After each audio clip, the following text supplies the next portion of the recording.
Hello everyone and welcome to this very first video about gardening truths, and specifically today's video is about the truth about compost. And when I refer to compost, I don't mean gardening compost, which is what you make when you throw away all your scrap waste food material. I specifically mean what we pot into or grow plants in.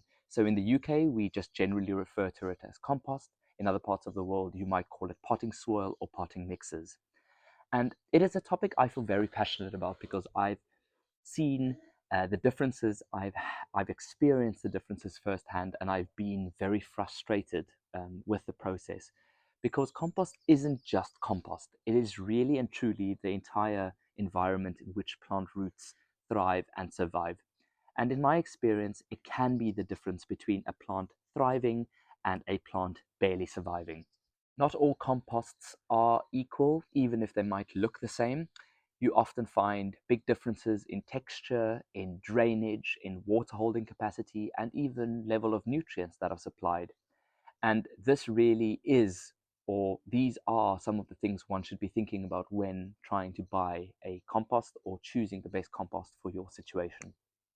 Some composts hold too much water, some drain too freely, and others just break down over time, which also doesn't help because then you're constantly having to replace these composts when growing in them. And here in the UK, we are very lucky with our retail composts. We have a big selection, a lot of different brands, but as lucky as this also is, it also does lead to overwhelm. And I have found myself various times being very overwhelmed with having to choose because price is a consideration. And then if you don't know the brand, the only way you truly get to know it is by trying it at home. And that can lead to a lot of frustration and wasted time and wasted plants. I was lucky enough to have worked as a technical expert on composts for a company a few years ago. And in this capacity of mine, I was exposed to what we call professional growing media. So this is typically the mixes that nurseries would use to grow in. And it was very interesting to note how different all the mixes were. Some required a much finer texture for bedding plants, for example. Others needed a lot more free drainage for bigger pots and bigger plants growing in bigger pots. And so there really was never one recipe that worked for any one nursery at a time. Oftentimes, big nurseries had three, four, even five various recipes and different types of growing media or compost that they needed to successfully function. And so this exposed me to how differing and various composts could look. However, as a home gardener and a lover of plants and all things gardening, um, when I wasn't able to acquire this professional growing media for my own use, I had to settle back to retail, which is what most of us have access to. And the difference in quality is really quite strong. It comes down to what is used to make those growing medias, um, and we have to settle for second best, unfortunately, when it comes to retail growing. But saying this, there are some really good products out there. It's just knowing how to find them and how to choose them. And this is often where it becomes a little bit tricky. So, how does one choose a compost for your plants, practically speaking? The first thing I would say is to really think about what stage of the process your plants are in. So, for example, seeds need a very fine and very open mix in which to germinate. And growing seeds would look completely different to growing mature shrubs or perennials or bedding plants, for example. So the stage is very important. And then also working with something that you like. So, for example, I don't like heavy composts at all. I find that young plants struggle to root in them. And even though they are a little bit better in terms of holding onto water, they are for me just not very practical to use at the early stage.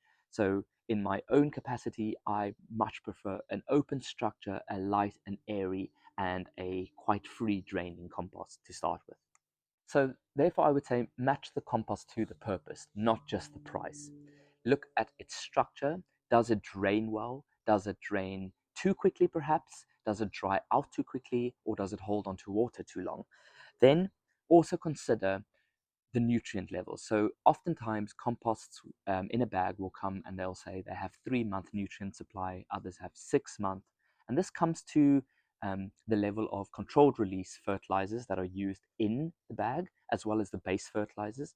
So if you are growing in an area where you know you're going to get flower power for 6 months, ideally you would like at least a 6-month feed.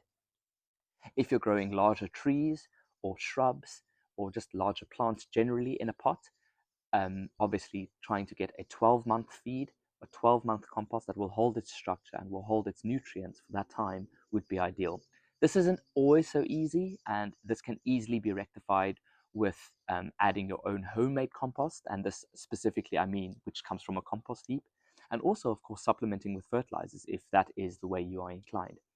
So that is really important to think about in terms of feed, because I'm sure you've seen it and I've seen it more times than I can remember, is growing two plants in, or the same plants in different composts, and seeing how quickly they run out of nutrients. And it becomes very evident because the plants show you when they become hungry.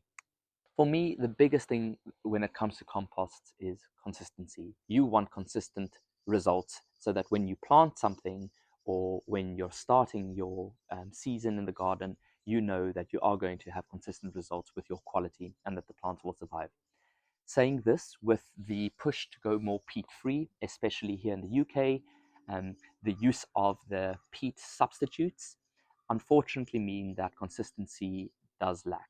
And so it feels like it's an ongoing experiment to try and find the best potting mix or compost that works, especially when it comes with a peat-free label.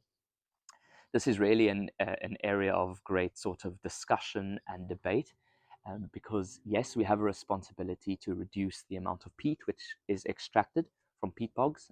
From an environmental point of view, this is very important. But then we also have to think about the alternatives and where they come from, and also we have to look at the quality of these alternatives. So in my humble opinion, I think peat reduced is a fantastic way forward. We all do need to lower that footprint.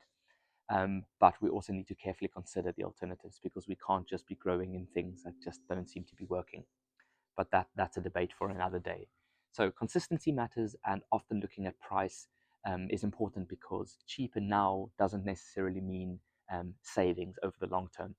Quite the contrary, sometimes it can work out more expensive because you end up having to replace your compost more regularly.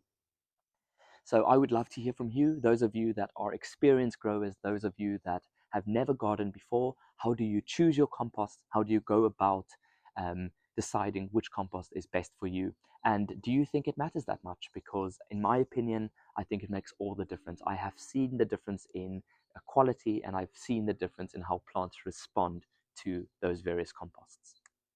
So my advice would be, if you are overwhelmed by all the choice of compost out there, is to perhaps do a bit of research to try and determine, based on reviews and based on manufacturers, what is a good place, or where is a good place to start. Buy a bag and then test it on your plants, test it in your situation. Understand the basics. Seeds need a different compost to plants that are being transplanted for the first time, and compared to plants that might be in situ or in their location for 6 months or more, that compost would also look very different. And so test before you commit. And if it works for you, and if you're happy with the texture, with the structure, with how the plants respond and root in it, then stick to that brand. And perhaps you can let me know in the comments what brands you like, what brands you absolutely avoid at all costs. So I look forward to seeing you in the next video, where I will be speaking about the truth about watering as part of this series of basic gardening advice and truths. And I look forward to seeing you there very soon. Bye for now.